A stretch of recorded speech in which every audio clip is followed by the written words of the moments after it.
Folks, how is it going? Welcome, Tesla Power Hour. Man, it's been a minute since we've done this, and I've got the infamous, the juju consuming, the person who told someone to bring a blueberries is better than juju sign to I Tesla didn't say takeover. anything. This is misinformation. Look, Farzad Misbahi, how's it going, my friend? it's going great. Look at this right here. There was a sign. Let me see if I can get it to focus in the background. Let's see. You see that? Oh my What God. does that say? Blueberries are greater than juju. Dude, it was awesome. Yeah, just folks. We were at the Tesla takeover, and somebody came up with the sign, and I was like blown away. I was like, oh my God, he gets it. He understands. He is part of the crew that understands the power of blueberries. I even had to wear my shirt to Oh my really God. showcase the power of blueberries. But in all seriousness, I'm very excited to be on your show, Josh. I haven't talked to you in a while. Yes, sir. And yeah, you're awesome, and I'm just very excited to be here. So thank you, and with I, your entire Juju gang, man, the Juju Yeah, gang. I'm honestly, I'm very excited, and half the Juju gang probably listening is surprised that I'm even live right now. So first and foremost, let me know where you guys are tuning in from, city, state, country, and I'll read off some places here as we continue to go off. 258.30 sitting on Tesla, down 40 basis points ish since the morning. Let's take, and I've titled this kind of Tesla AI because I was telling you I'm mostly jazzed up about what we got going on with AI, whether it be FSD, whether about superconductors. I'm not sure how much you're into that sort of realm of rumors going around in the world right now, but there's a lot to be excited about just with humanity at the moment. And you know what? I haven't been this excited. And I was watching your James Dalma interview last night because I wanted to rewatch it. It was from last month, and I'm listening to James Dalma. I'm listening to you like talk, and I'm like, man, this is nuts. Like this is gonna happen, isn't it? FSD is about to come out eventually in the next, let's say, couple of years here. V12 is just around the corner. Neural nets front to end. We talk about ChatGPT and the acceleration of AI happening there. We talk about LK99 superconductors potentially, because everyone likes to preface it, potentially being a huge breakthrough. And even if LK99 isn't, it's opening up a whole new Pandora's box worth of inventions. What are your general thoughts on everything that's been going on? It seems like it's been a huge whirlwind, and we're sitting here kind of observing in real time, so it feels like there's no changes. But what's your general macro thoughts about everything? Yeah, that's a great sort of conversation starter there, because I've been going through the same journey myself, just thinking about all the different advancements that have happened in the field of AI. Some of the some of these breaking news around crazy technology. That LK99 thing, I'm just not well versed in that arena, and I don't understand it well. And sort of what I'm reading is, oh, this is great, but it's kind of like the graphene thing with like the tube that could get us up to the freaking space station kind of thing. It would be like a very, very powerful, strong material that's going to be super affordable to make, but it's just we haven't seen the any sort of developments from that. So it is exciting, though. I mean, any sort of scientific breakthroughs when it comes to anything like this will open different doors, kind of to your comment around Pandora's box. But the AI one is really the one that's I'm more excited about personally, because it is you can see it. That there is a light at the end of the tunnel. There is a clear progress that has been happening that is currently usable in the real world. Like, for example, LK99, I don't know what to do with that right now. Like, do I put it in my fridge? Like, do I eat it as a vitamin? I don't know what to do with it, right? But with AI, there is a actual real thing that's happening that's usable in the real world, either be it, GPT-4, any other sort of AI tool that folks have been using. In editing software, I know a lot of people are starting to use a lot of the AI tools, removing all the ums and the dead spaces and stuff. Then you have Tesla's full self-driving that we can experience every single day, right? So that to me is the very exciting one. The Tesla bot here in the next year or two is going to start being usable. These are all AI advancements. So, but it very much does feel like a calm before the storm, as I think about all these stories that are happening. And that's part of I think that's part of the challenge of viewing this and covering this area is because you can see the advancements, you can see where it's going to end up, and you start to become impatient because it's like, you're right there, come on, just get over the finish line, just get this thing out so that we can all experience it. But you know what they say about delay gratification, you just wait a little bit longer and then the end result's going to feel even better. So it's just very exciting to think about, and it's very cool to have the privilege to be able to experience these advancements it's full self-driving AI with your computers and things like that. Not a lot of people get to experience that. It's a very much a developed nation type of experience. Half the world doesn't even know what the hell is going on here. So from that standpoint, I'm just super, super thankful to be able to experience it. But it does very much feel like a calm before the storm. What do you think? Where's your head at with this? Yeah, I think where I've stood with the amount of somewhat jadedness I've almost come out with timelines on stuff. I'm like, well, this might take, 10 more years for all we know. But there's something that's changed in me in the last month-ish where the more information I digest, the kind of honestly, like the last month has been so busy for me. I've kind of almost semi-taken a mental break off of the news cycle for the best way possible, because now that I've come back a little bit, I'm refreshed. I'm looking at the news cycle in a way that I haven't looked at tech and Tesla for, I would say, a long time, because I'm looking at ChatGPT, for example, and I know it doesn't have anything to do with FSD, but just hear me out. GPT-3, GPT 3.5, 4, and now they want to train out 5.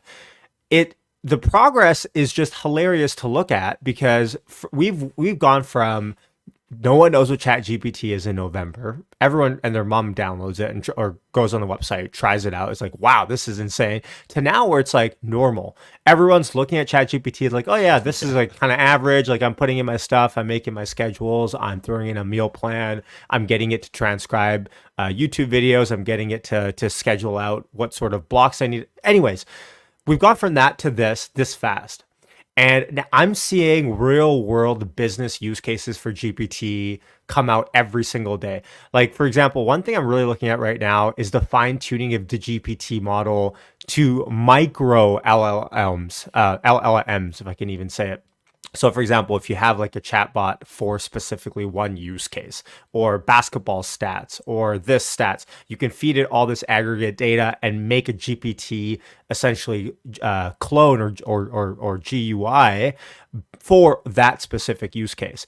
And what's cool is that we're looking at stuff like FSD. I'm just thinking like, it really is just a big data a race. That's all it is.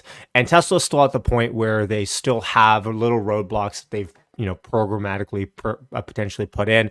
But as soon as they get to that end-to-end video neural net kind of end scenario, and no one's going to beat Tesla on the amount of data that Tesla has. Correct. It's just kind of game, like it's going to happen.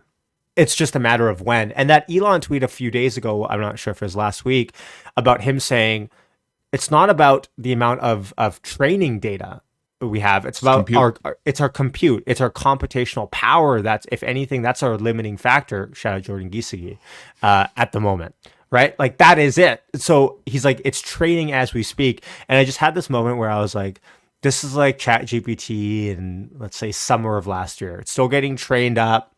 It's on that like kind of like last few innings worth of training, and it's just a matter of it about to go boom. Yeah. So it's so good to have your perspective, because isn't it amazing what happens when you step away for a few weeks and you come back? You're like, oh my God, everything is like, dude, it's like light bulbs going off everywhere. It's like your subconscious has done all this work. I always find that, and I feel like I'm probably due for that. Now that you're saying this, I feel like I need to go do the same exercise myself. But I couldn't agree more. And I think if you listen to what Elon Musk said on one of the recent earnings calls, I think or was it an investor day, or was it in an interview? I forget when it was exactly, but he said that full self-driving FSD will have its ChatGPT moment. It will have the moment where it goes from almost nobody knows what the hell is going on, like no one knows what's going on, to everybody's like, whoa, what just happened, Right. And it's analogous to the exercise that GPT had to go through, which is what you just described. It has to be trained up. Mm-hmm. And it's surprising to me. Well, it's not surprising to me, honestly. What I've come to terms with is that this is something that's not well understood because it's new. And so I can't get frustrated if the majority of the people that I follow, that I'm trying to say, hey, this is coming, or like, there's no way this is going to happen, it's going to take way longer than you think, blah, blah, blah. It's not even noon yet over here. It's like, what, 7 a.m. over there, 6 a.m. or something, 8 a.m.? 8 a.m. Where you're at? My God, starting early. I love it. I can't get frustrated anymore when I feel like the broader, say, world maybe is not buying into this, and that's okay. Right. That's how opportunities arise, is a gap of understanding between what is actually happening and how many people believe it's happening, right? That is opportunity. And so it's very fascinating to see how close, in Tesla's case, they are to solving this, especially as somebody that I just came out of a 3,500-mile road trip to and from Right. Texas and Pennsylvania, where the car literally drove us from start to charger to charger to charger to charger to charger to home. And I spent 0.1%, maybe less, of the drive actively driving. The rest of it was monitoring. And yes, this is on highways.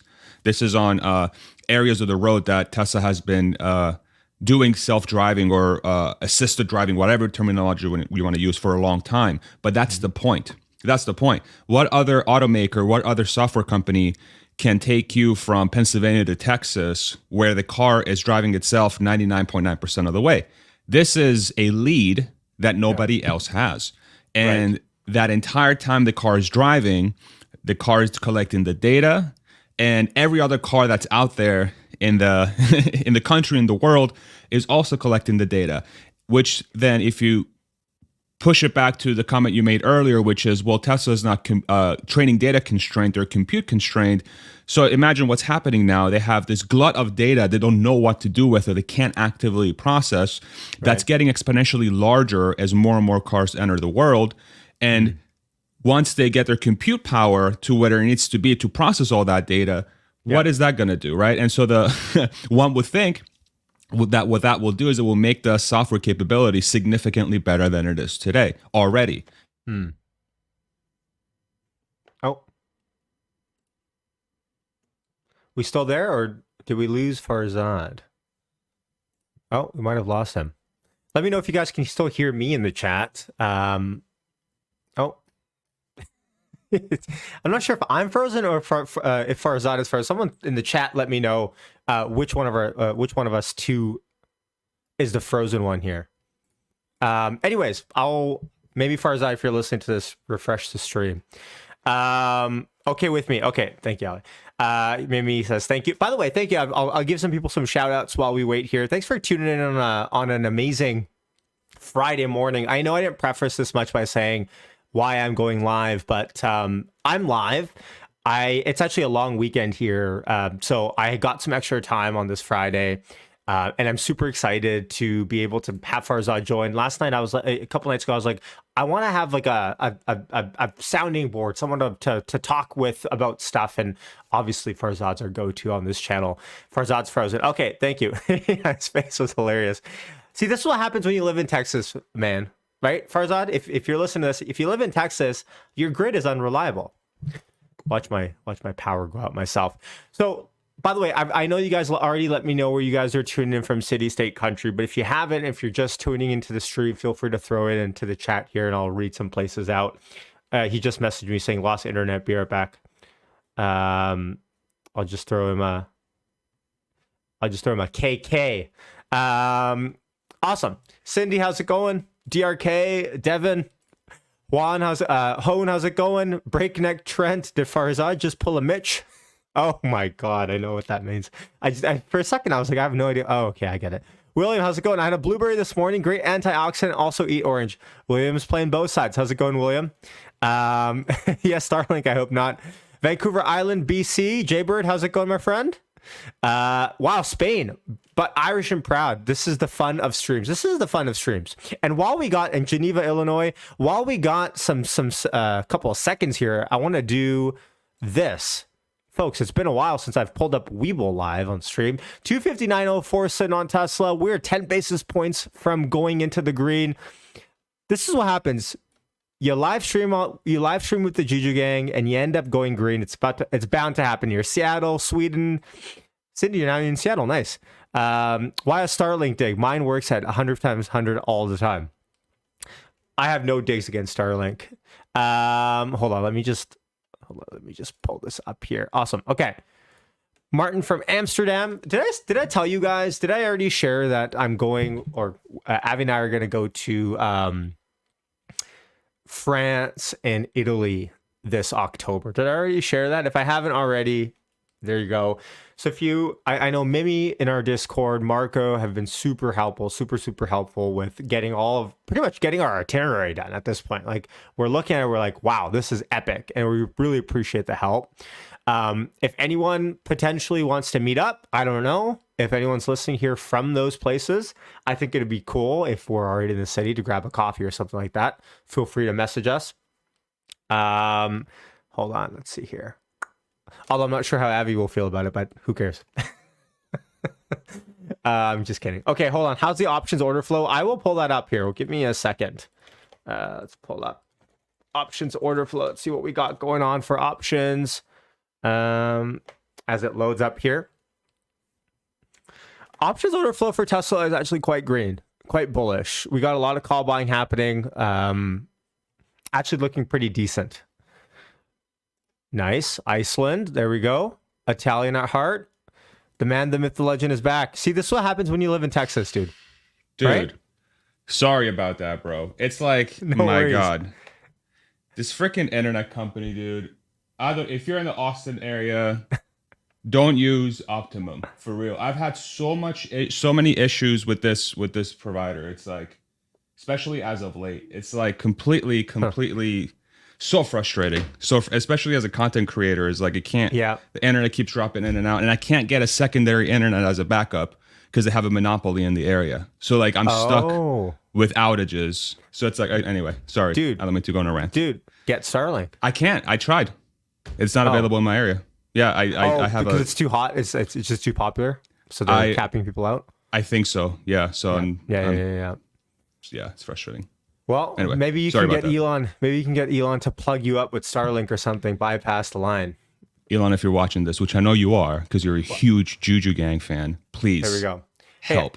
I just want to say, etymology.com is owned by Elon, and all there is on that site is one fat Juju. That's all it is. If you go to that site, Really? it's just I'm one. gonna go check it out. Etymology.com. Go check it out yourself. Share your screen if you want. I don't care. It's Yeah. true. There's no fake news on this channel. 258.28 said non-Tesla here. I was just going through the options order flow while you were gone, and it's actually looking quite green at the moment. So Okay. Have you been surprised with the stock price movement the last couple of weeks after earnings? like just essentially being flat-ish? No. Yeah. I haven't. Okay. No, considering the run up that we had, and I think on our stream that we had prior to earnings, I said like Tesla's run up so much, I think it's decent that it probably has some sort of a break here.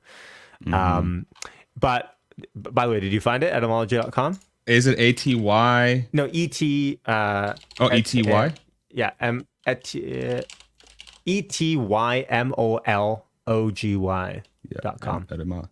There is a Juju there. You're Told ya. That's all there is. awesome.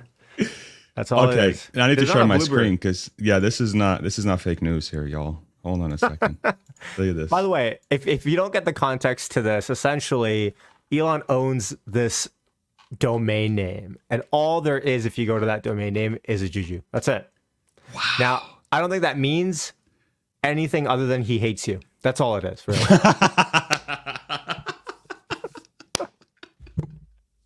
And he loves you.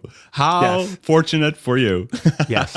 Well, he only subscribes to one of us or follows one of us here on It's a this hate stream. follow. It's a hate follow.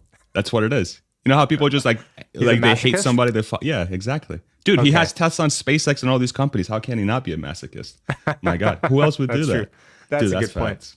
That's funny. Okay, so what were you talking about while you got frozen? What were you saying? You remember? I was saying something about how full self-driving, all the data that they have, something along those lines, and then I forgot the context. I was raging. Okay, actually, I Yeah. remember you were talking about your road trip back and how it was just a monitoring system and that Teslas are collecting data. Yes, yeah, and so the car is already doing so much of the lift for you as a driver to where now you've shifted over to just being more of like a pilot than a driver, and we're already there now. And I don't know of any other company that can claim that they can take you 99.9% plus of the way from point A to point B anywhere in the country, right?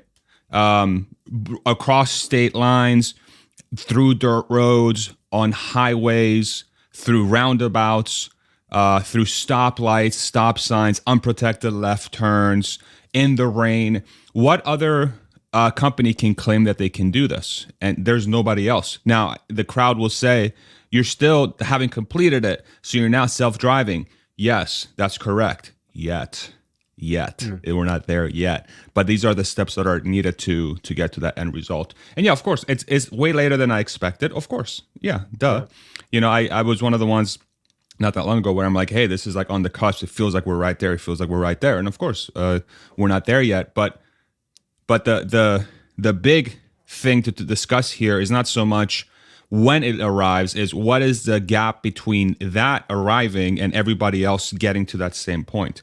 And with the sort of comments that Elon made in the last quarterly earnings call, where they're already in talks with a OEM to potentially license FSD to somebody else.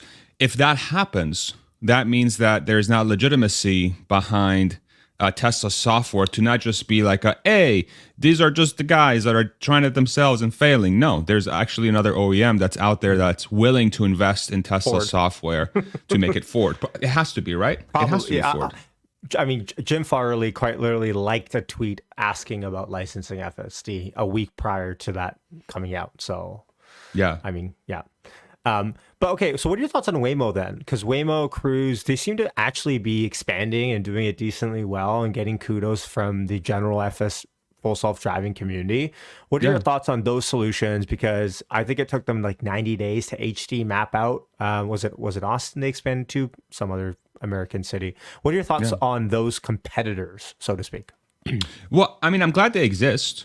I'm glad they exist because they're companies that are pushing the boundaries forward, and they're companies that are trying to solve for autonomous deaths on the roads, and trying to lessen the cost of transportation as well. Because those are the two primary things that you get from a self-driving car: is you remove the driver, which, we can talk about the impact to jobs, either here or in a different conversation that opens a Pandora's box on its own. Yeah. But it does bring the cost of transportation much lower. And then because generally humans are not the greatest drivers, let's just be honest, 30,000 deaths, almost 40,000 deaths a year in the United States alone from driving accidents. So you make the cost lower and you make it safer. So these are huge benefits to civilization. These are great things. And any company that's out there trying to push that forward is fantastic. Like, how can you be mad at them? Props to Waymo, props to Cruise for taking on a very difficult challenge. However, if you're thinking about it from an investment perspective, or you're thinking about it from the perspective of, okay, who are the winners here? It seems to me that the companies that are able to scale these solutions as quickly as possible and it be usable in the event of changes that's very easy to scale, it seems like that company is going to win, in addition to being able to create and manufacture the products that will take advantage of this technology. So Cruise and Waymo. Oh, I think we may have lost Farzad again. Is it him or is it myself? By the way, I love his little flash frames that we get every single time that happens. Am I back? Oh, I can hear you. Oh, there you go. You're back. Okay. Okay, great. Dude. Oh my God. You're good, man. Don't worry. Yeah. All good. Okay. You can't do anything about it. Sorry. No worries. So Waymo and Cruise are using the Jaguar. What's the model of the Jaguar that they're using? No, aren't they using the Bolt? That's Cruise. Yeah. Waymo. Oh, sorry. Waymo's using the Jaguar. Cruise is using the Chevy Bolt, I believe. Right? I'm pretty sure that's the case. Okay. Yeah, but I just forget the Jaguar model. Okay. Yeah. I'll Google it. E-Pace or something. I-Pace. Right. I-Pace. Right. Okay. Thank you. Electric. So, but they're outfitted with a bunch of different sensors, right? So they're outfitted with lidar. They're outfitted with sonar and radar and pladar and whatever other radars, right? There's a bunch of DARs going on there, but it's good. It's usable, and there's no driver. It's truly autonomous. Call it level 5, which is fantastic. This is great. However, when Tesla reaches that capability with its self-driving software and hardware, using the technique of instead of using every sensor available, we're just going to use vision, and the software is going to be adaptable to anything that happens in that area at any given time. Doesn't matter if there's a cone there, there's no cone there, or if there's somebody with a freaking sign that says stop, you can't go through here now. The confusion doesn't really arise there anymore because the car knows how to handle it, whereas Waymo and Cruise need to sit down and manually key in the changes that are happening so that every sensor can navigate through that area. Then it becomes obvious that when Tesla solves this, Waymo and Cruise are going to be significantly behind from a scale perspective because Tesla will have covered the world with millions of Teslas by now that can navigate any scenario. Mm-hmm. So it becomes a question of how will Cruise and Waymo survive in a world where Tesla can offer the same exact thing, but they have significantly more vehicles on the road that can do the same thing they're doing. And what is the ride comfort going to be like in a Tesla versus a Cruise and a Waymo? What is the likelihood of Cruise and Waymo being able to go on highways and being able to make their footprint of where they're working bigger, right? That's a big, great point by Harry. Cruise and Waymo can't go on a highway, whereas Tesla's FSD, I don't see a reason why they shouldn't be able to go on a highway because they've actually mapped it out. Not even mapped it out. It knows how to navigate through that, right? If anything, highways are way better. I mean, they're definitely overfit on Tesla's data model. Like highway driving today is it's like undisputed. Like highway driving is great on Tesla FSD. Fantastic. Right? Even autopilot. Yeah, it's super high level. So, and that's how I see it. And there could be a world where in certain markets there's going to be so much demand for self-driving taxis because there's the how they cover the area and the cost that they cover the area and how easy it is to hail one. You could have a world where Tesla, Robotaxi, Cruise, and Waymo, and whoever else can exist in the same area. But then, depending how they solve for the highway, going from Georgetown to Austin, taking I-35 down, if that is at a fraction of the cost of an Uber, say half the price, and Cruise and Waymo can't do it, but Tesla's Robotaxi can offer that at half the price because there's no driver, then I don't see how Cruise and Waymo survive. And so if that dynamic arises, then, Cruise and Waymo are doing a great thing working on it now, but they have certain things they have to solve for because the storm is coming from the perspective of technology enabling Tesla to achieve self-driving robotaxis at a magnitude that's significantly higher or bigger than Cruise or Waymo. Yeah, I look at the scale aspect that you talked about, and I think that's probably the biggest thing. Is like, okay, if we wanted to have 1 million of these out tomorrow, how could that happen on their system? It'd be too expensive. So I think they're a good niche product, and I think the highway deal is a big one. But of course, you talk about Ford potentially licensing FSD from Tesla. That's a huge cash cow. Should that happen? Yeah. Ooh, where's that come from? That? I don't know where that come from. I'm working on a new soundboard. Whoa. Was that ring a part of the soundboard too? No, that was actually my phone going off. Dude, that was awesome. Yeah, I agree. So you think it's Ford, eh? You don't think it's anybody else? I think right now it's probably Ford. Look, I think Ford and their executives have loved the general positive feedback they've gotten from adopting new Tesla stuff. Like low key, they're kind of psyoping their way into the Tesla community by essentially trying to adopt.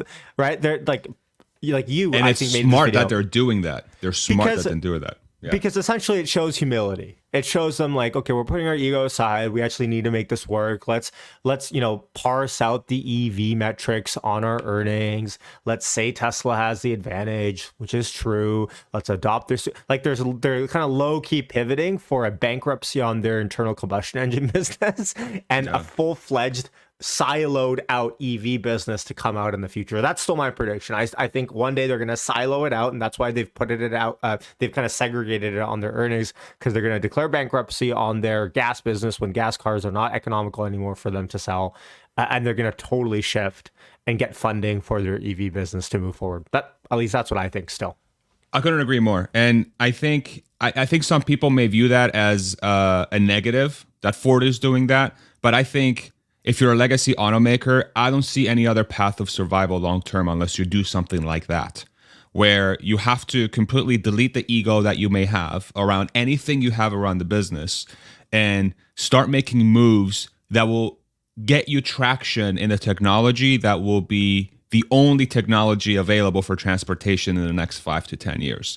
And whatever steps you can do that to weasel your way in there is good for shareholders because otherwise you die.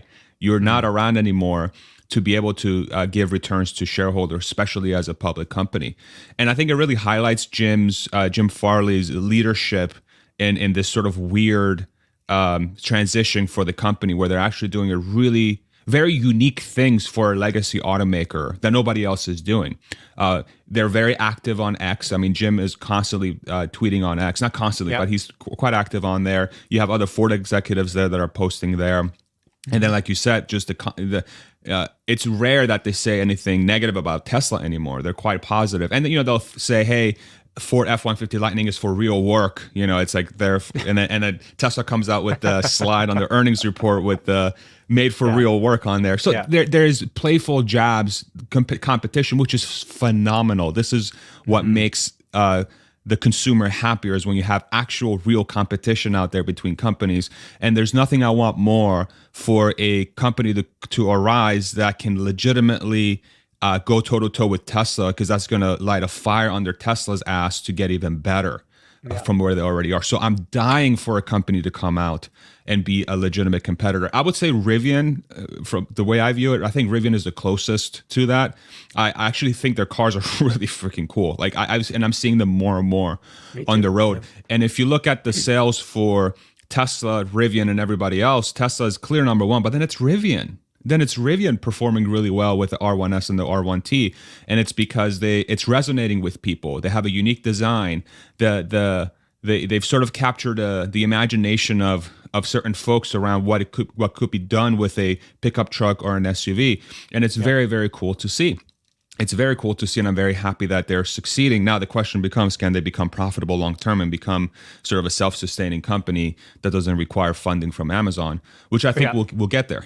I think I'm actually quite optimistic about their survival long term. But that's the kind of thing we need. We don't need just one Rivian that's 1/10 or less of the volume of Tesla. We need 10 Rivians that equal Tesla's volume. And then we're in a good spot. Until then, we're just it's just one versus everybody else. Yeah, no, I totally agree, 100%.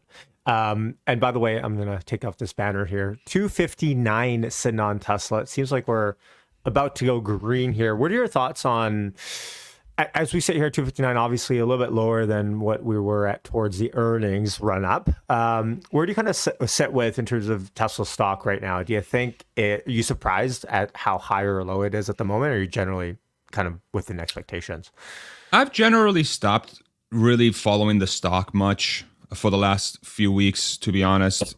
Even during the run up, where it got close to 300, I'm like, yeah, this makes sense, because it oversold like crazy down to 100, and there's been a ton of momentum bringing it back up to 300.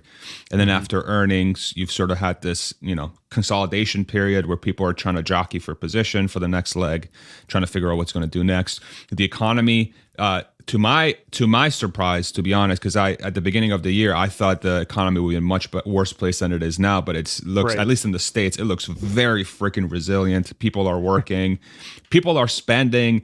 I don't know where they're getting the money from, but people are spending, which is great. I guess for now, hugely. Yeah.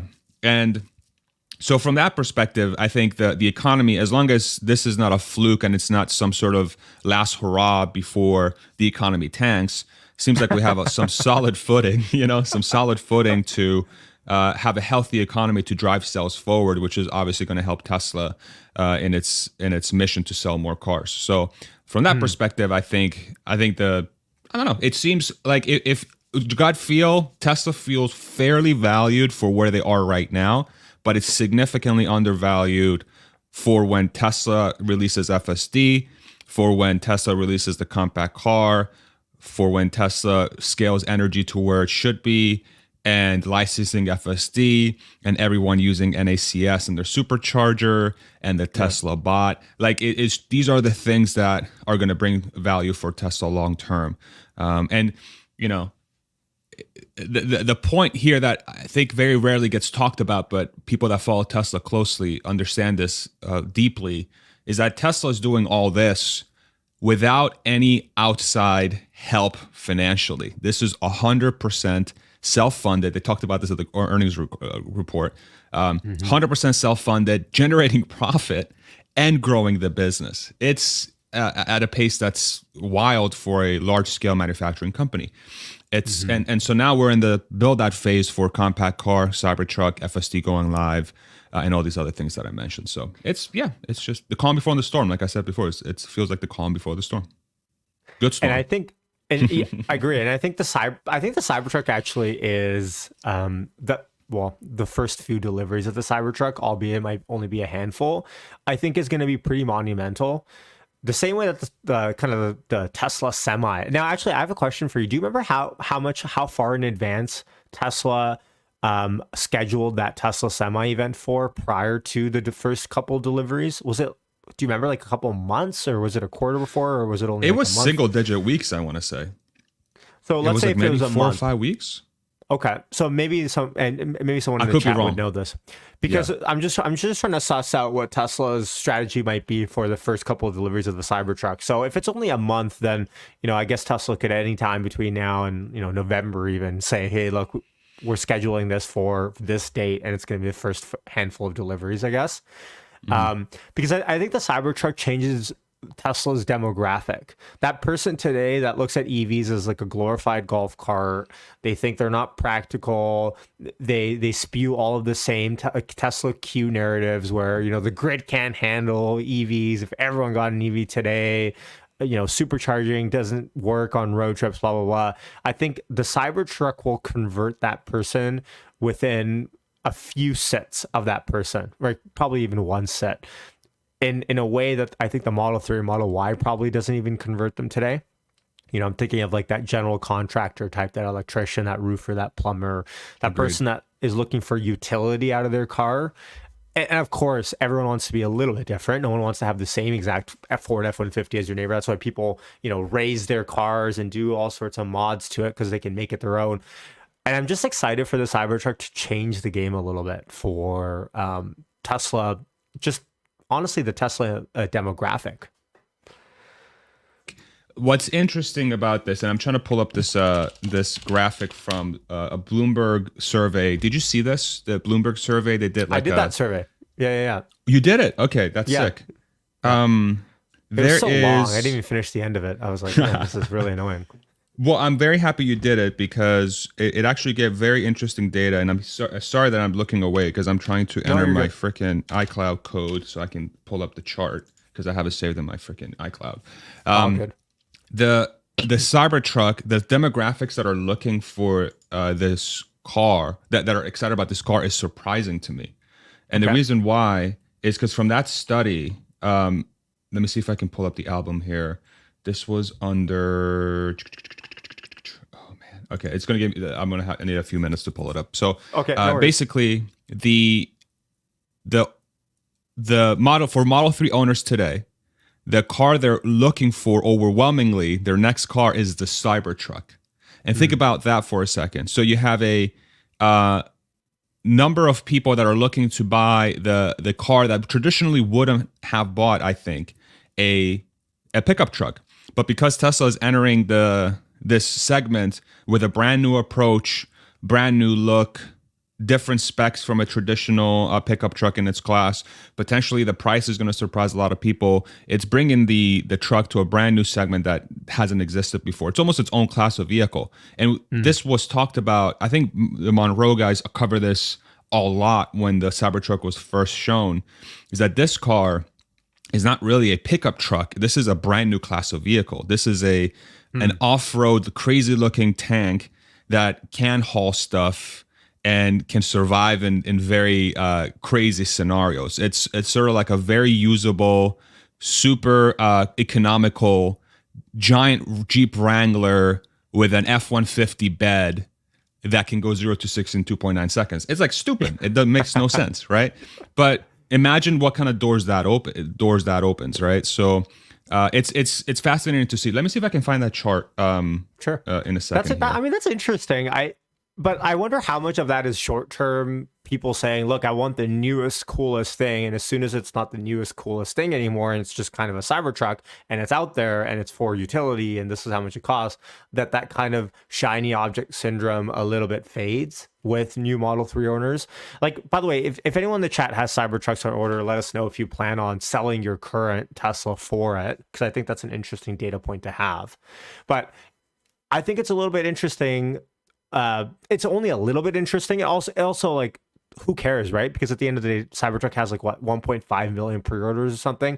If 200,000 people are kind of having shiny object syndrome, whatever, there's a million other people that want this thing, and Tesla's not going to be able to produce this in the same way or at any sort of scale yet on it. Did you find it? No, I can't find it. It's okay, I'll get folder I put it in. Yeah. But don't you agree? Like shiny object syndrome will fade a little bit with that. If people are saying they're going to, sell their Model 3 for it, as soon as it's not like the newest, hottest, coolest thing anymore, they're like, okay, why am I actually driving this thing if I don't need all the utility behind it? Disagree. I think the newest shiny syndrome thing is 2 decades away. Okay. For Cybertruck. 2 decades away. Okay, wow, yeah, that's a long time. Yeah. And the reason why is because the techniques that are used to make this car make it so incredibly unique that people will continue to buy this thing for a really long time. So if I was just in California, and there's a lot of Teslas in California, but I drove around different areas. I was in LA area, drove up to Paso Robles. We went to Joshua Tree. So we kind of did this triangle from southern LA to sort of central LA, or southern Cal, central Cal, and then we went over to Joshua Tree, which is eastern, southeast California. And for as many Teslas there are on the road, there are so many more gas cars. There's so many more gas. Sure. Like it's mind blowing that in Tesla's largest market, when I'm driving around the state, it's gas cars galore everywhere. So from that perspective, Cybertruck has 2 sort of things to it that are very unique that's going to last for a long time, I believe. One is the EV factor, which is there's still a very small percentage of the total fleet. And the second one is the design. And so those 2 things, I believe, are going to allow it to be sort of unique and wanted for a really long time. And then the bigger thing, which, again, I don't think it's well understood by many, but I think in the Tesla community it is, but it's outside of sort of this community, it's not well understood, is that this isn't a $150,000 car.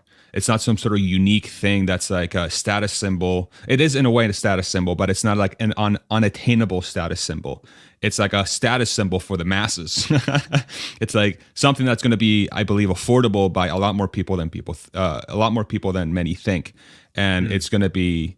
And that's true because of the cost it's going to take to manufacture, which I believe is less than maybe folks are expecting. I believe this is going to be a $40,000 to $50,000 truck starting price in the long term, perhaps even lower if they can really hone into manufacturing. The cost of running this thing is going to be a fraction of what it would be to run, say, an F-150 or an F-250, something that's similar in class. And these 2 things is going to allow a lot of people to buy something that they couldn't have imagined in the past that they can call their own. And it's that iPhone effect of the smartphone came in and it blew everyone's mind. The iPhone came in, it blew everyone's mind. And then everyone, it doesn't matter if you're the richest person in the world or somebody that's on welfare, you have the iPhone. You have the iPhone. Fair enough. And that's how I think Cybertruck fits in this equation. So it just becomes a tool. It becomes a tool for people that's affordable and makes sense. That's how I view it. By the way, 259.40 sent on Tesla. We're officially green on the day. Good job, everybody. A soundboard. I love it. By the way, I'm gonna have to clip some sort of weird stuff that you've been saying. So watch out for that. Okay. But I think you're right. And by the way, who cares as well? Because at the end of the day, I think the Cybertruck in and of itself is just going to be so sick to start seeing it roll around town. Like I was saying this on one of my car stream videos last month. I was saying for the first probably year, if Tesla really slow rolls out the Cybertruck, everywhere this thing goes, it's going to be on Channel 5 news, local news. It's going to be on everyone's Instagram, Snapchat stories. It's going to be like anytime you see it pass, people are going to record this thing. Like it's not just going to be for the first month. I think it'll be for probably for the first year of this, probably. Which is like, you talk about Tesla advertising, and by the way, breaking news there, Tesla's up to 43 ads now on the Google ad network. So no videos yet, just text-based ads. But you talk about advertising, like, I mean, that is boots on the ground guerrilla advertising there in and of itself, right? That's right. Yeah, and I agree. I think it's going to be around in media for a long time.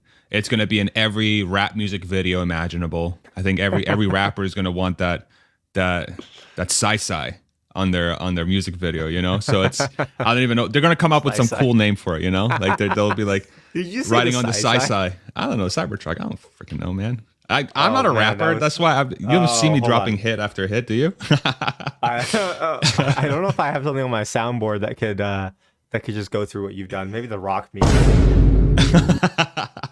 We got to update your soundboard, bro. We got to get you that Jim Cramer soundboard. I saw somebody in the comment section is like, Josh is like Jim. Yeah, I saw that. Here. And right now, right here on this show, I am pronouncing the depression over. Oh my God. That's so funny. Yeah, I think the staying power for that car is going to be super strong.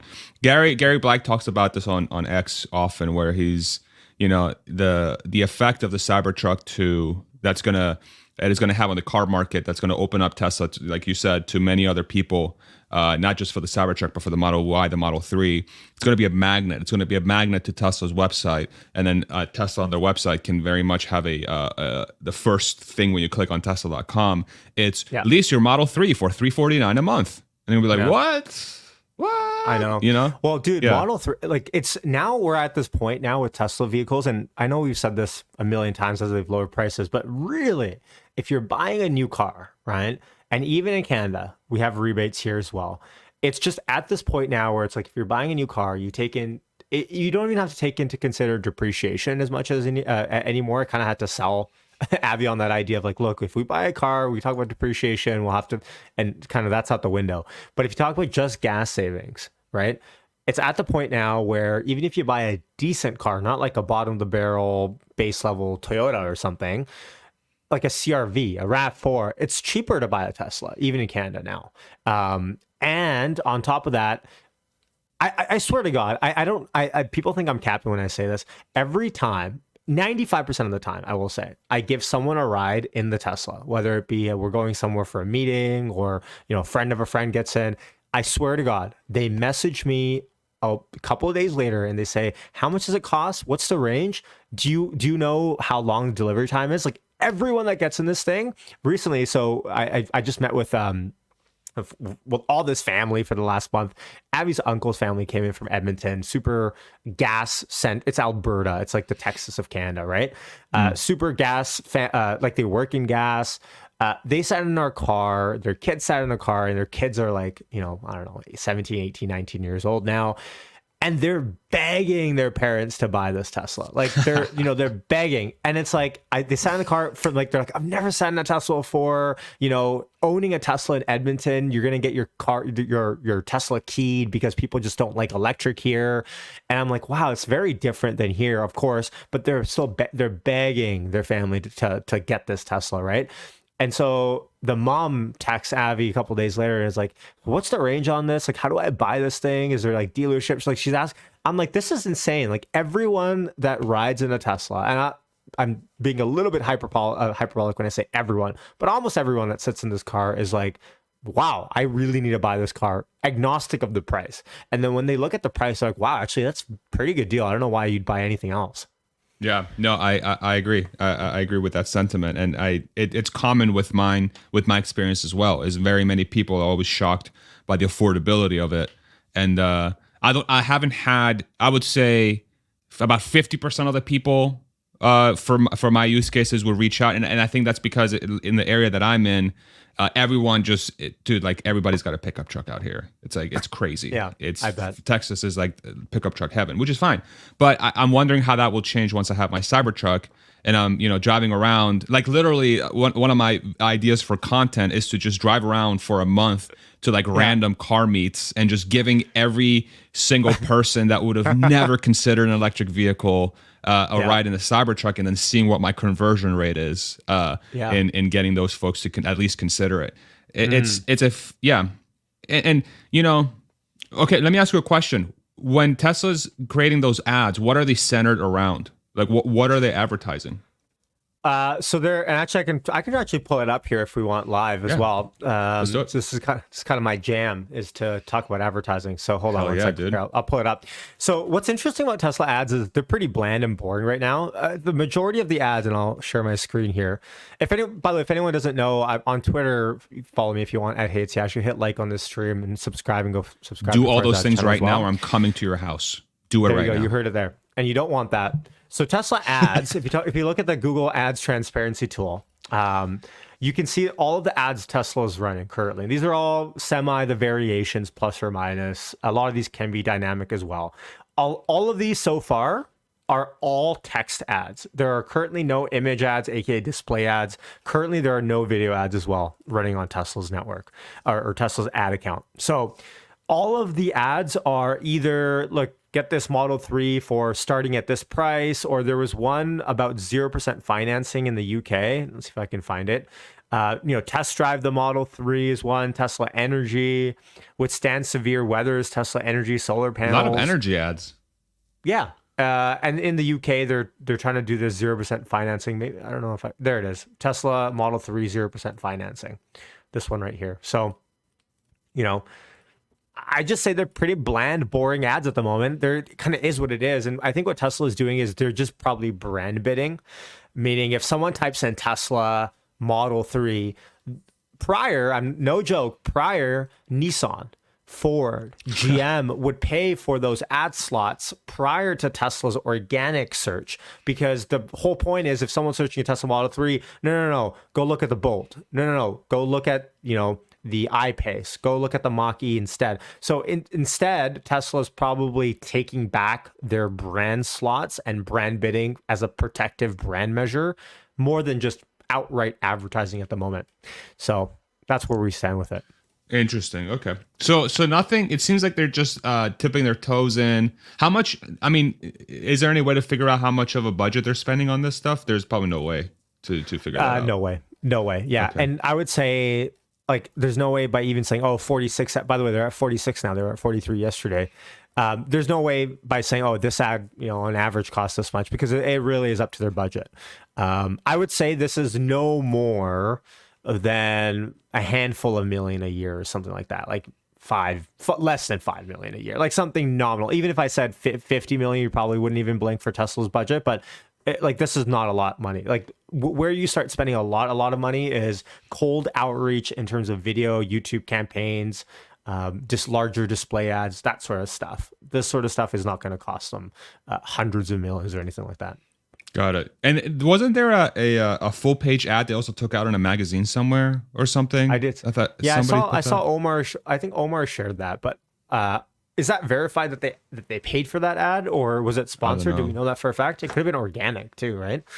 Okay. Yeah, it could have been organic. Yeah, it's exciting. It's exciting for them to see them experiment with this stuff. I was on the boat.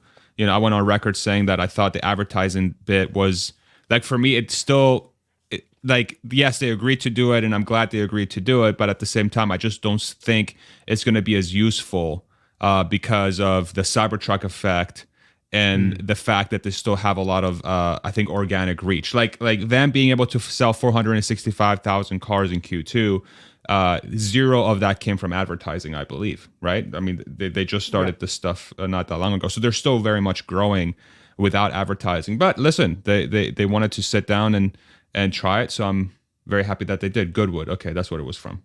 Okay, yeah, the festival. Yeah, got it. Interesting. Look, I've been saying for a while, they don't have to be spending hundreds of millions of dollars on advertising. When people think advertising, they think TV campaigns, commercials, this, that, and the other. But really, this is modern day advertising. Search ads, display ads, maybe YouTube campaigns. Eventually, Elon will probably do some sort of Twitter ad campaign for Tesla.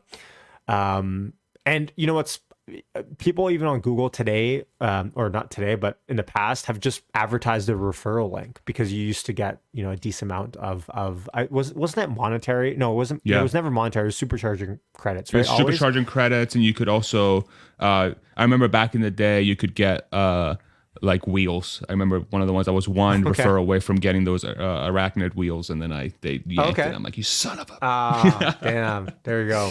Yeah. Well, hey, if anyone's looking to buy a Tesla, give your boy a shout, because look, I'm trying to get FSD beta, and apparently, if you get a new referral, all the referrals have just been that I've had are before this new program, so I don't get eligible for it. But if anyone wants to buy a Tesla and they're looking to buy one, get my referral, because I really want to try FSD beta here on my own time and play around with it in my area. And apparently you get 3 free months with it, even in this weird country of Canada. So I'm excited to try it. Go. Actually, there's no link in the chat. Just hit me up on Twitter or something. Oh, hit him up. Okay, there we go. What else do you want to talk about? 260 sitting on Tesla at the moment. We're officially green on the day. What else is exciting you in Tesla land? Yeah, I mean, I think for me, it's the Cybertruck. I just can't wait for that delivery date to be announced. I think we're very close. We're very, very close. I have this date out there of September 28th, I think I said, for it to be the delivery event. So we're sort of reaching that land where if there is no announcement in the next couple of weeks, I'm probably early, which par for the course for me, but that's okay. So that's what I'm very excited about. For me, it's more about tracking the overall EV market and then seeing how the other players have been sizing up to Tesla. Because one of the things that I think a lot of us have been thinking about is as EVs grow, you need to have other players sell more cars into the market. But I'm sort of seeing a little bit of the opposite effect where Mustang Mach-E inventories are bloated. Fort Lightning inventories seem to be bloated, but that one's tough to track because it's such low volume coming out of Ford's factories, but they're still building them. GM's EV strategy is weird. I don't understand it at all, especially with the release of the Blazer EV, it being $10,000 more expensive than the Model Y. I don't understand that at all. They came out with a 300th. Huh? Well, they just have to price it at that, right? Like they have to. That's just they have to. So yeah, but you would think that if GM, the thing I keep hearing about GM is like, well, they have all this cash and they have all this ability to, yeah, that's a good point. Generate cash flow. So why can't you just make an affordable EV then, right? I mean, it's like because conceptually. Well, because they suck. Like I think we know the Yash, answer. I'm trying to be nice. Come on. I am too, but I'm just saying, like, they can't build this thing because they've spent so long. Anyways, I guess I'm preaching to the choir, but like they have to price it at a point where they're going to make something, because that's the only way that they're going to fund this business. I disagree. So I don't think they're pricing it in a way that they can make something, because even at those levels, they're not going to make anything. I think what they're doing is that it's facts, because they're not going to have the volume to sell a Blazer EV for $56,000. Who's going to pay $56,000 to get a Blazer? Okay, that's all you. I will enjoy it. I will, and then I will return it just so I could say I bought it for you. Okay, perfect. That's how much you hate me. Thank you very much. Yeah. But I think what GM is doing is they're trying to pivot their brand to be more luxury oriented in the EV space than affordable. Because 2 out of the 4 new EVs that they released are, call it super premium. The Hummer EV and this crazy looking thing, which is the Cadillac Celestiq, or however you want to pronounce it. And then you also have the Lyric as well, which is a Cadillac line, which is geared towards a luxury vehicle. So they're following this Tesla blueprint of starting at the top and then making your way down. And what's interesting there is we've been told many times that legacy automakers wouldn't have to do that because they have the scale to just wipe the floor with a company like a Tesla, because they have the scale to just come out with an affordable EV right away because they have all the factories in the supply chain. Okay, why aren't they doing that? It's because, to your point, they can't. They physically can't. So they have to pivot to be luxury. But the question becomes, does GM have the brand equity? This is something that I've been hearing a lot. The brand equity to be able to command that. Oh, I got my own soundboard. No. That's great. I heard myself through my ears. Yeah. Oh, did you? Oh, my bad. Does GM does not have the brand loyalty. Ford, I would argue, probably has a little bit more brand loyalty. I do know people, older people, mind you, that are like, it's Ford or bust for me. I'm buying a Ford. I don't care what it is. Equinox is the other model.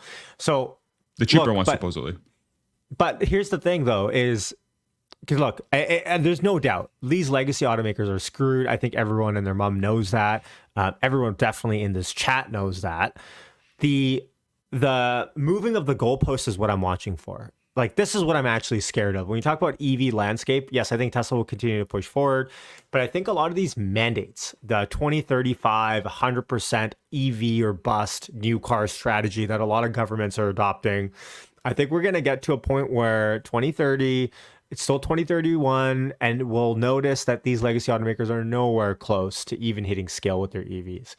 Then what's going to happen is I think a lot of these governments, and this is what I'm watching for, and I hope it doesn't happen, I think a lot of these legacy automakers will actually begin to start crying about this. And I think when they start crying about this, I think it's going to be a point where I think governments are going to start to actually change their tune on this. I think they're going to start to push out. I think this might become a joke where they continue to push this date out. And that's what I'm hoping doesn't happen with where we're sitting at. So that's why I actually kind of sort of agree with you about Ford sussing it out, siloing out their business in preparation for this, because if they can at least raise money on that back and then pivot their business soon enough, great. But yeah, the moving of the goalposts, and for example, like Toyota, look, I loved Toyota. I'm a huge Toyota stan, or have been, but corporately now, they're just a huge sham. They're a complete sham. What essentially they've tried to take this battery electric vehicle term, swap it out for electrification, which is just a buzzword in disguise for hybrids, which are just throwing a small battery pack in your gas car that they make, so all of their gas oil change all their gas engine service money from oil changes, timing belts, everything, you name it, but they just put this little battery in to appease you. And they're attempting to disguise this for the average person out there. And I know this is working because I talk to people that literally say, look, I'd rather have a hybrid because just in case I need it on a road trip, I have gas in my car. It's like, look, if you do the math, you want to ditch the maintenance of your gas car. That's why hybrids are a sham, is because you want to ditch, and I should actually do a whole video about the economics of this, because the whole point of going electric minus the gas savings is that you're ditching the maintenance cost.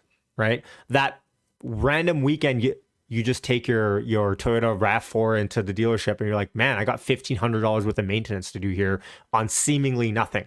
And that happens often. Like, if anyone in the chat here has gas cars, all the time. Like, you just go in for an oil change. Oh, guess what? You have $700 worth of stuff to do. And with inflation today, it's absolutely nuts. So this moving of the goalpost is really what I'm worried about, I'd say, in the next 5 or 10 years. It will happen. And it's unfortunate, but it will happen. I mean, we're already seeing, and I don't know if this is good or bad, and this is just part of a program, but the government gave Ford a $9.8 billion Department of Energy loan to build out car factories, right? So it's not like, this is not really a move in the goalpost, but it's government help to try and help these long-standing companies to transition into the next generation of vehicles. And then, people will say, well, it's smart for them to take that loan because it's probably low interest and it's probably going to be favorable terms because it's from the government and it's made to stimulate the economy and to help companies sort of transition. Great, that's fine. Yeah. But why does Ford need to take a loan to build an electric vehicle factory? It's same with GM. GM got their huge Department of Energy loan for I think like $3 or $4 billion to build out the Ultium factory as well. right? Nicola, Tinelli actually throws this in the chat. Tinelli, Nicola got a $60.3 million grant from California to build up 3 hydrogen stations. Yeah. Like, folks, what is going on? Like this fraud company essentially, right? And the people that work there probably aren't fraud today, but let's face it, like not much going on there. They're just handing Which like, GM free money invested for in. everyone. GM invested in. I remember that. Trevor Milton was the face with Mary Barra. By the way, Twitter sucks with Trevor Milton not on it anymore. I have to say that 2.5 months where Trevor Milton was on Twitter talking smack to everyone. Anyways, those were the good old days. But yeah, like they're throwing around money like it's nothing. And this is all taxpayer money. I'm not American, so I can't speak for my money. But it's still frustrating to see the amount of wastage. And then when it doesn't work out, they're just going to point at the industry and say, look, this industry is still unproven. We don't know if it's going to work out. Hydrogen still might work. It's just disgusting. Yeah, but here's the silver lining to this.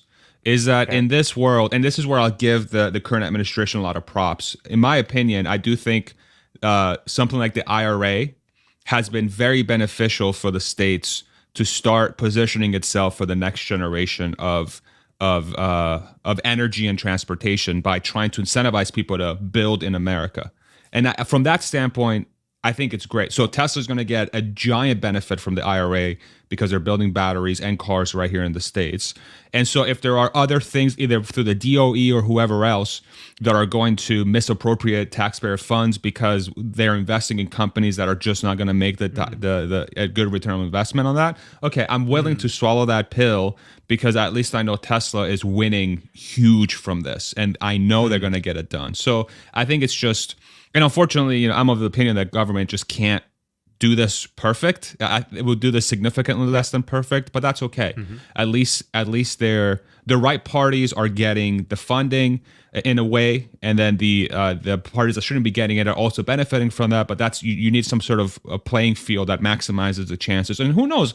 Maybe Nikola is the greatest underdog story of all time, and they come back from this better than ever. I doubt it. But who knows? I mean, I like this. I like this new soundboard thing. It's great. Not going to happen. By the way, someone's got a clip Farzad just saying, "Hey, maybe Nicola's the new hottest thing since sliced bread." It's a misquote. Let's just pretend like that didn't happen. Man, that threw me so off. I just told. Oh yeah, the IRA. Okay, the IRA. No, I agree, but you actually know my conspiracy theory on the whole IRA thing, right? Do you know why I think they're so gung ho, other than the COVID supply chain locking everything up in China, and then essentially USA giving up power to a point where they were like, everything, let's bring it domestically. Do you know my conspiracy theory about electric vehicles and why the US wants to keep it domestically within the continent? Why? Okay. I wish I had a conspiracy sound effect song for this or something, but I don't. I think at the end of the day, I think they realize, oh, well, hold on. I think they realize that with electric vehicles, they don't want to be they don't want to live, this is the US government speaking broadly. Electric vehicles are data centers, essentially. Everywhere they go, they capture video, audio, they allow people to transport. So I think they look at electric vehicles in the same way that look at the smartphone race, 15 years ago. They don't want to be in a place 10, 20 years down the road where the majority of these electric cars capturing this data that are around the world are Chinese cars. I think it's a big data race. And this is why I think there's like this infighting between Elon and the Biden administration, or any administration, because they kind of look at the business Tesla does in China as a huge a biopolitical risk or geopolitical risk a little bit. And they go, well, the amount of data that we're sending there, or data that's being collected there, what's going to happen if Tesla has a huge base in China? So I think that the IRA is a large incentive move, and I agree it's one that's probably needed to make sure that the data and the long-term proliferation of electric vehicles within the continent stays within the continent, and you don't have some sort of a Apple iPhone situation. And even Apple is moving out of China, right? Like they're going more and more into India, albeit still early days for that. So that's my conspiracy theories about the data side of it. And look, electric vehicles obviously allow us, they transport us anywhere. And hey, who's to say in the future where a government controlled social credit system like the CCP has can start restricting people's movement based on who's been good or who's been bad. So I think the US is, again, this is the optimist side of me looking at this, looking at where this is headed and going, we cannot live in a world where that's possible. For that to happen, we have to make sure that we're capturing all this production domestically here. I think that makes a lot of sense. I think that's the way I view that. I think that's the second order sort of result of moving the production domestically. I still feel like the majority of the intention behind it is to ensure that we don't have a situation where China controls the supply and the raw materials for the next generation of transportation and energy systems, which is batteries. And so the lithium, the nickel, the cobalt, whatever raw materials. I think it's a move to try and wrestle away as much of that power away from China as they can. And the second order effects of that is whatever is powered by those things will be very much data heavy in its collection. And so you need batteries to power basically anything remotely. And even in the long term, our grid systems will have batteries helping offset the sort of the peaks and valleys that come from energy generation from renewable sources. So I think that is the central mission behind something like IRA. But I could very much see that point also being made. Is like, hey, if we don't do this, then China has all the leverage to create those things there and localize the manufacturing in those areas. And then now we've lost the energy side of being able to be able to play in the next generation of energy systems and transportation systems. And then we've automatically lost the data battle as well, because they're just going to monopolize anything that uses a battery. So, I mean, I can see your point. It's a very wide ranging, big scope thing that's happening now. And I half wonder, and this is where my mind has shifted a little bit on the long-term prosperity of the economy, is I really do wonder if we're in a brand new industrial revolution and we're actually experiencing it right now. And that's one of the main reasons why the economy is going to be in really good shape. Because regardless of what happens, the forces to try and make this giant change are so strong now that the incentives are properly aligned to bring manufacturing really just anywhere to start building this out for say the next 10, 20 years. I wonder if that's where we're at now. Do you think that's the case? I would love to get your take on this. Yeah, with respect to bringing, like, energy is a huge one. Like you kind of touched on it. And I see Martin in the chat is throwing up energy independence as well. Yes. Agreed. That is huge. And I think Tesla's energy business is super underrated in that aspect where, like Mark has Brownlee had a video last week about Tesla solar. And he talks, right? And we could, if we're not far from the majority of the world being able to live in a way that they are energy independent off the grid with solar, battery storage, and then they can even transport themselves with that excess storage that they're capturing. Like, we're not far, and not everywhere in the world, I get it, but we're not far from that being a reality. It's just a matter of how do we get that cost effective enough for anyone and everyone to have that. It's about the costs. And of course, not to get back on LK99, but the superconductor rumors that are going around, man, I'm telling you, like, if you haven't looked into this, and anyone listening to the chat, you guys know I had this whole video out the other day. Some people said I'm getting too excited over it. Well, the markets are pricing in a 35-ish% chance of this potentially being a room temperature, ambient pressure superconductor. And if that ends up being true in some form or another, maybe if it takes a couple of years to refine this process down, that changes the game. Because now all of a sudden you have lossless energy transit. There's no heat dissipated with superconductors. So you could have an energy plant in Arizona transport the energy anywhere in the world and have zero degradation and zero heat and transport that anywhere. And there was that stat that everyone throws around where like a third of our energy produced in North America is lost just to heat, right? Crazy. So Anyways, I'm getting excited about this because it opens up so much possibility. Like, LA to New York in what they were saying, half an hour, right? With high speed with high speed trains, with maglev. Like, of course, these are futuristic things, but the holy grail is finding a superconductor that works under room temperature, ambient pressure conditions. And if the markets are pricing at a 35% chance, and by the way, if someone's going to ask me where that is, just go on Manifold Markets, just Google LK99 Manifold, and you'll find the free market. People are betting on this right now.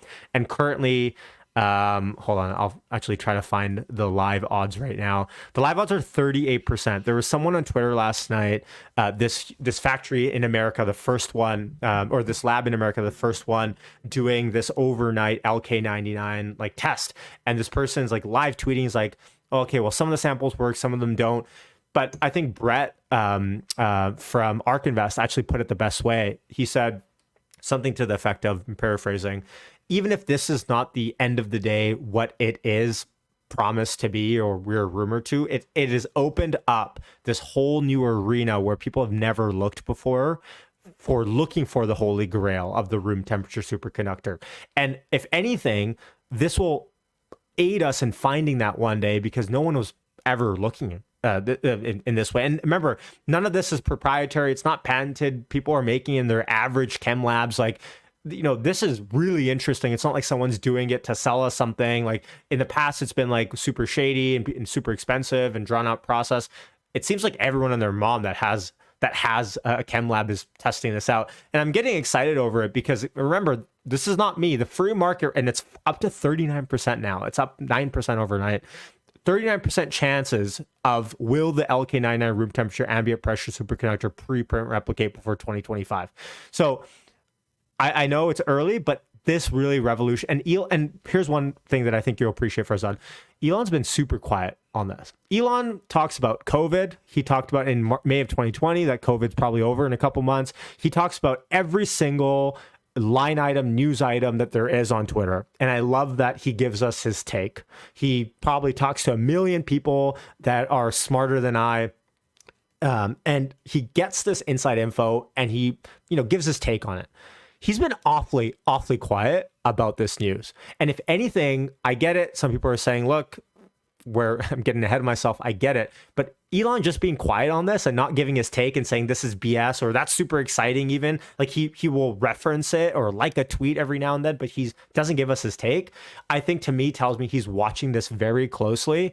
And it'd be very surprised if the SpaceX team or even parts of the Tesla team aren't trying to do this themselves right now. Well, I was just going to say, what are the chances? I mean, they have material scientists on deck in both companies. What are the chances Tesla and or SpaceX are running the same exact experiment? I'm telling you, like, it's pretty likely. And I get it. This might not happen. Like, look, folks, this is not, I'm not trying to overhype anything. Like, this is huge news if it potentially is true. Like, and I get it, in a month, and by the way, I think the timeline is less than a month-ish for all of the other stuff. Like, studies are coming out and they're generally looking positive. No one's fully replicated it to be 100% there yet. But remember, the original scientists said that it took them 8,000 samples to be able to get this to work. So there's some sort of degradation or some sort of, crudeness to this experiment that I can't explain as a general layperson that's only trying to read as much as he possibly can. But I agree. The SpaceX team, the Tesla team, they have material scientists.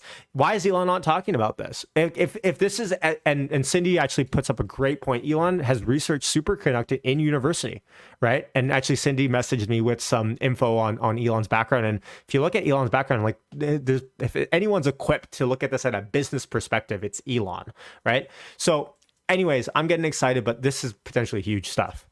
I mean, it really, from my perspective, it's something that I'm really interested in following. But from my standpoint, I just and again, this is my gut, that doesn't mean anything. This is just an individual's opinion. It's very reminiscent of the graphene thing, where it is a material that is game changing, but it's not economically feasible to put it into practice in ways that will dramatically change civilization.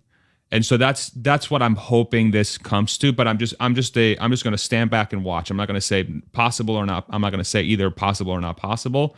I'm just going to stand back. I'm going to watch with a lot of interest, and I'm very curious to see if it actually just changed the world or not. What's Brett saying over here? So Brett talks about the graphene example, right? He says, once the room temperature superconductor material proves out, cross my fingers, skeptics will be comparing it to graphene, a widely touted magical material seemingly simple to produce that hasn't yielded any meaningful techno-economic boost. Reasons those comps are inept.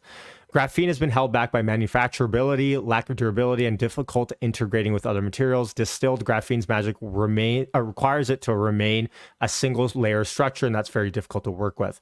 Brett goes on to say, if we can figure out how to manufacture LK99, the candidate for the superconductor, the crystal structure should be quite stable and much more effective incorporability into traditional manufacturing processes.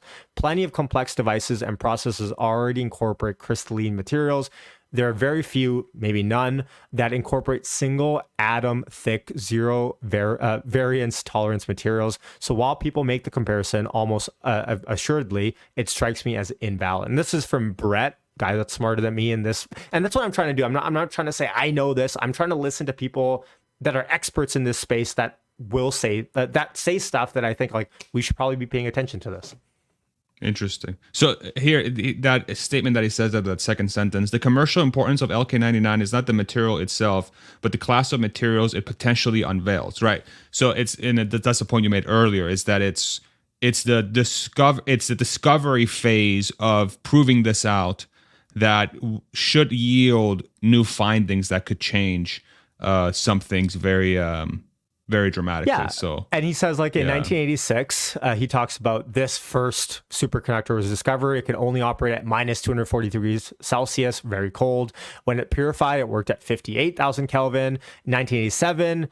Another one was discovered at 93,000, and by 1988, it kept going up and up and up. So he says discovery was important for the class of materials it unveiled, right? So, but what unveiled directly from this? Like, what's something that has materially changed the world? Well, to be fair, right now, nothing has. But we're at this point where people are like, what is happening with this rogue group of scientists out of Korea that say that they've found this room temperature superconductor? Are they BS? Well, they're trying to say that this simple structure that anyone can make in any lab is potentially superconducting. And then people have kind of sort of replicated it first in simulation. And now by showing its diamagnetic properties and saying, well, it's not fully there. And then some people are saying, well, you have to refine it this way. Or some people are saying you have to sub it out for this.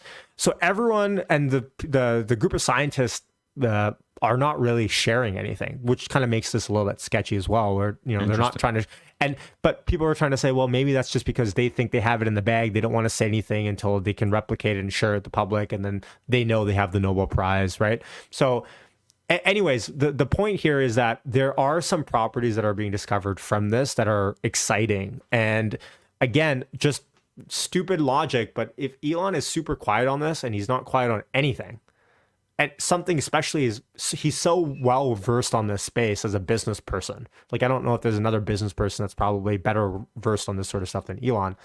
Like, why isn't he sharing his thoughts and opinions on this? Well, I think the obvious one is that if it were to be true and they can replicate it, that's going to materially change how Tesla approaches battery technology, like significantly. So it could be a fundamental change to Tesla's Master Plan 3. I mean, it literally could change how they approach how many raw materials they're going to go after, what technologies they're going to use to power the vehicles, what technologies they're going to use to power the batteries. And so perhaps they're in the stage of figuring it out. And who knows, maybe we'll get a paper from SpaceX in 4 weeks that says, we've replicated the experiment and we see a pathway for this for large scale manufacturing. If that happens, and he tweeted something special was coming. Yeah, he did tweet that a few days ago. What was that? Has it come to fruition? Okay, no idea. What was that? Do you have any idea what potentially that was when Elon tweeted? So what context is that in? Is that X? Is that SpaceX? Is that Tesla? you know? No, well, that's the thing. I mean, with Elon, you Yeah. never know. It could be something out of left field. It could be a partnership, or it could be, I have no idea. But him tweeting that out of context. And by the way, yeah, let's do our wrong answers only. What Okay. did what did Elon mean when he said something special is coming? Throw in the chat, and I'll read some out. What are your actual guesses? Well, before we get to the wrong answers. I think it's the two things that I think about are related to either FSD. So some maybe version 12 is coming out. That's something that he's been hyping very, very heavily. He's been talking about the compute, digesting a bunch of data to get the neural nets figured out for the control systems, which from my vantage point, as I experience FSD, I think the car is able to absorb all the information that it's being thrown at it. It's just the decisions it's making based on that information are strange. And the decisions could very much be a reflection of the control systems not playing well with how it's interpreting the information. And that's why this thing that they're working on is so game changing, right? So I'm viewing it from that perspective. But then from the X perspective, it could be the release of the financial services and whatever other media features that X is going to have and how they interplay. So those are the things that come to mind. Actually, if I had to guess, I would agree with you there. I think probably I would guess on more of the latter. Wrong answers only. What did Elon mean when he tweeted maybe something special is coming? Matthew says maybe he's on the pot. Martin says, in my opinion, gives the right answer. Superconductivity. Special spaghetti bolognese, Chinese Cybertruck cat box. Maybe, yeah. Did you see that last night? I did. Did you see that? If you guys haven't seen Curtis it, nailed Tesla it. China, yeah, Tesla released this like cardboard cat home box thing, and they called it the Cyber Cat Box. What are they doing at that? I have no idea. Another baby? Well, maybe another baby's on the way. Actually, a lot of people are guessing this. The new X sign they had to remove. Actually, this could probably be true as well. San Francisco, you just never know. Hold on, let's see here. A new platform car. Maybe I think you're going with the right answers only here. Special fried rice. The X sign. Oh, interesting. The return of Kanye on the X platform. Not much. I think that happened before that tweet. I don't think it happened after. He's back with Amber. Farzad, he reads your tweets. Just ask him. That is true. His alien origins. But you know what's interesting? Actually, I'm just thinking about this right now. And by the way, people asking where the odds are, this is the website, manifold.markets. Will the LK99 room temperature ambient pressure superconductor preprint replicate before 2025? This is people actually betting their hard-earned money on yes or no through this whatever currency of this site. And currently the markets, and this is I think the most liquid pre-prediction market out there, a 39% chance is what the market's baking in. Last night it was 30. Right. It's been as high as like 45, 50 during those replication studies coming out. So again, this is not me trying to overhype this thing. The markets are even saying there's about a 40% chance at this moonshot before 2025. So how reliable are these markets? It's like the stock market. It's like, I mean, how reliable is the stock market? It just is what it is. Not like, at all. The market. Yeah. And like, yeah, exactly. But it kind of gives us a gauge of like, okay, out of everything that's come out, what is the market pricing in for the odds? You know, so yeah, I mean, you get to definitely take it with a grain of salt, but yeah, interesting. Yeah, I'm excited to see what Elon comes out with, and I'm very curious to see how this LK99 thing evolves. I hope it turns out to be true, man. I really do hope it turns out to be true. I do. Okay, I need your thoughts on this. Okay, everyone and their mom's talking about this. Let me see. You talked about this. Mr. Black talked about this. When is Tesla buying Uber, and why the hell is Tesla buying Uber? I actually put out a video about this yesterday, and then I stumbled upon a video that Warren did about the same exact topic, and then Herbert covered the same exact topic, and then on the same day I'm like, holy shit, we're all doing the same video. And then I saw a comment on the on my video. It's like, looks like Tesla community has run out of things to talk about. I'm like, shit, why do we all? I'm like, and so here's from my standpoint, the reason why I made a video about it. And listen, I respect Gary a lot. He's a great guy. I love his insight. But I just, you know, when he posts something that, especially when it gets a lot of attention, I try so hard to sit down and view it from his perspective because I'm trying to understand where he's coming from. And I tried for hours to figure this out in my head, and I couldn't. And that's literally all I was thinking about yesterday. I'm like, okay, I have to get it out of my brain and share it with people. And that's why I love what I do, is because I can get it out of my brain and share it and see what people think. Because maybe I'm not thinking about it right. And then I'm reading the comments, and everybody's like, yeah, no, I don't understand this either. So it's like, but the reason why it's so fascinating for me, because it really highlights what is going to happen in a world where self-driving technology is real and Tesla is the first one to market. It's a very interesting thought exercise to go through, and trying to understand how Gary is approaching this potential acquisition and why he thinks it's valuable really highlights why this changeover is going to be so insane. Because the way I think about it is Uber becomes completely and utterly just worthless. There's which opens a Pandora's box of what are people going to do that used to drive? What jobs are they going to have? And if the economy is any indication right now, it's like, well, there's a shit ton of jobs and people can work wherever. It's just a matter of, is it aligned with how much they need to earn and all that stuff. So it's a fascinating window into the future, thinking about Uber or Tesla potentially buying Uber. And it's a great thought exercise. It's just, it happens that every freaking creator read that tweet and it's like, oh, we're all gonna throw in our which is great. I mean, that's what's great about this day and age that we live in. Yeah, definitely slow news cycle, right? No, but look, does Tesla need? Okay, like if Tesla buys Uber, and I agree, and this is one of the topics where I think almost everyone in the chat, is there anyone that actually agrees? Throw in the chat. Anyone actually agrees that Tesla should buy Uber? Because I feel like everyone for $100 billion. For $100 billion. Okay, so. What is someone buying when they buy Uber? Are they buying their driver network? Great. But Tesla's the whole point is driverless. Okay, so there's no point in Tesla buying the drivers. Is Tesla needing to buy the fleet of operators with their cars? No, Tesla is going to have their own fleet with their own driverless cars. Okay. Is Tesla needing the app? Well, first of all, I guess you could make that argument, but Tesla's about to solve full self-driving real-world AI. You don't think they can make a bloody attachment app to their app that they have right now? Like, what is Tesla actually buying? And someone threw in the comments and got a lot of likes. I saw, oh, Gary owns Uber in his fund and he just wants to, uptick his whatever. I don't think it's that intentional on Gary's back. I think Gary looks at it and he goes, well, if they buy the app, they don't have to do all the development work. But look, Tesla, he's not a bad actor. No, I don't think so. But here's the thing: if Tesla can solve full self-driving, when Tesla solves full self-driving, you don't think they can make an app that's better than Uber? Like, there's no real advantage here. And like you said, we should all take this into context. It's not like Uber's selling for $1,000 on the street, right? It's $100 billion. $100 billion. It cost $44 billion for Twitter. And the number one person that hated the Twitter deal, we talked about Twitter overhang, was Gary. So I'm coining it right now. It's the Uber overhang. Gary already has the shirts printed. He's ready to go. He wants to make this a thing so he can start selling these like hotcakes. And to be fair, I think it will. I mean, I'm gonna get it. I'm gonna get it signed from Gary himself. Gary, start up those shirts, bro.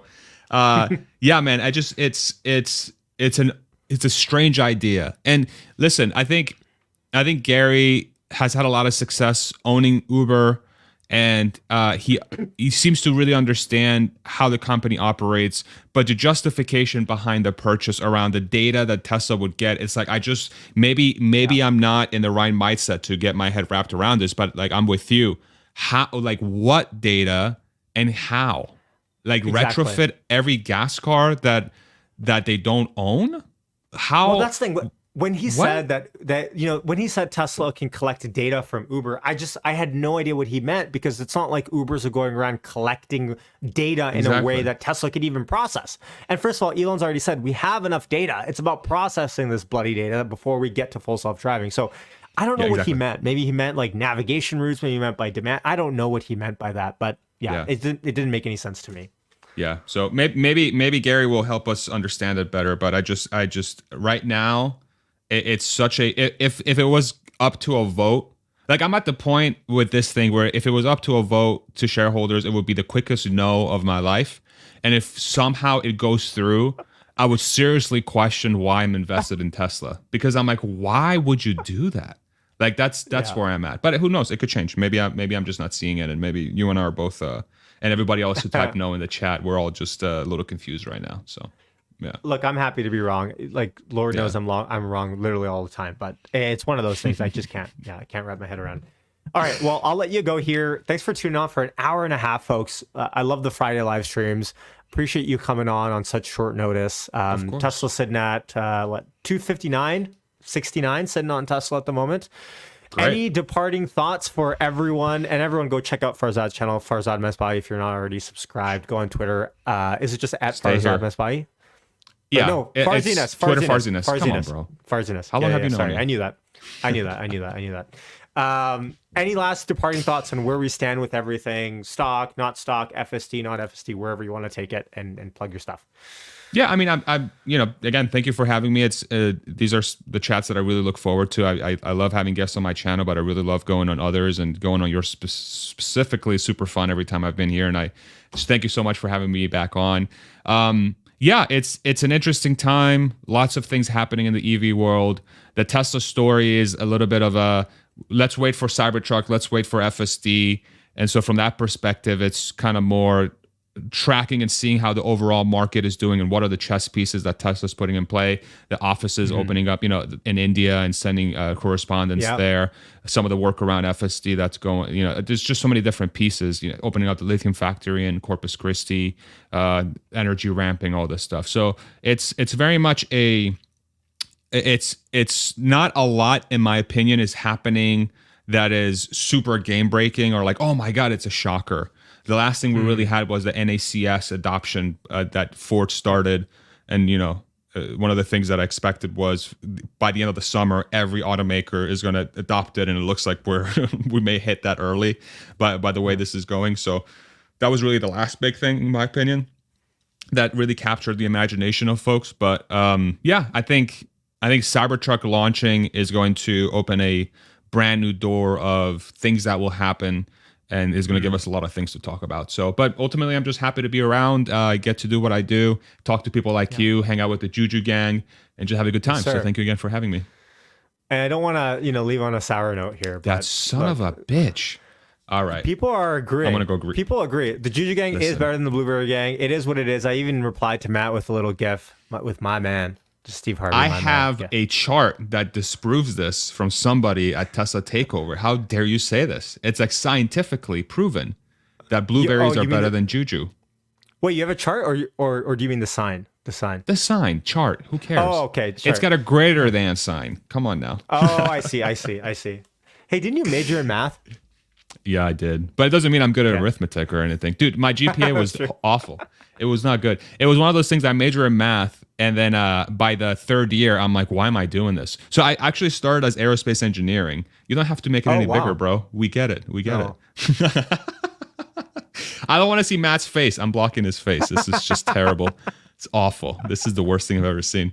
I majored in aerospace engineering, and then when I started my 300 level classes, so my junior year, I was like, oh boy, this is I don't know if I'm fit for this. My brain doesn't work right for this, and so I switched over to math because I was I was always good at math.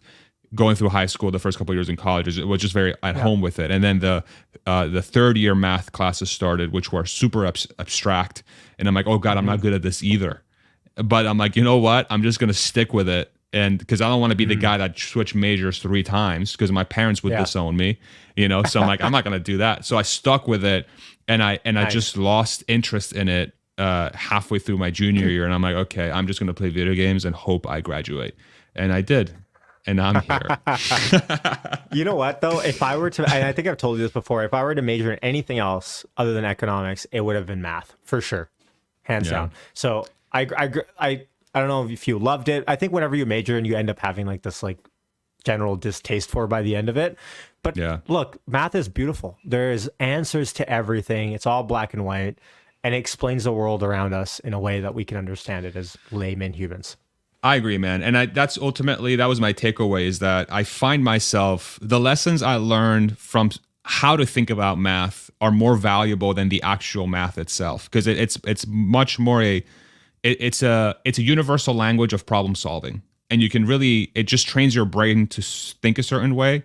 And that's what I really enjoy about that journey, was that I just learned how to do it. And then coding becomes a lot easier when you understand math. It just makes it way easier. And that was super valuable for me in my career, because I learned how to code, and then things like SQL and Python and C++ and all these things become very much easier to pick up. And you can actually make an impact with those tools in the workplace. And that helped me a lot with my career. Yep. And then, and it's helping me with the YouTube thing, because, a lot of my videos are analytical in sort of its content and the content that I create, and having my math background is helpful. Even though I make arithmetic, errors here and there, conceptually thinking about the things is, I think, really was aided by my math background. So I'm very thankful for it, even though I hated it. Absolutely. But I'm still thankful for it. Hey, but now with ChatGPT, you really don't have to. You really don't have to do much, right? Like everything. I can just get rid of my brain. ChatGPT driven, right? Hey, we're at this point now where I think you probably. I mean, to be fair, not that much was there, anyways. But it's fast. All right. Much love. Thanks everyone for tuning in for another Tesla Friday Power Hour live stream. I don't know if this is going to happen every week, but thanks so much for joining me, man. All right. Thank you so much, man. Thank you, Juju Gang. We'll see you around. Take care, everyone. Peace out. Bye-bye.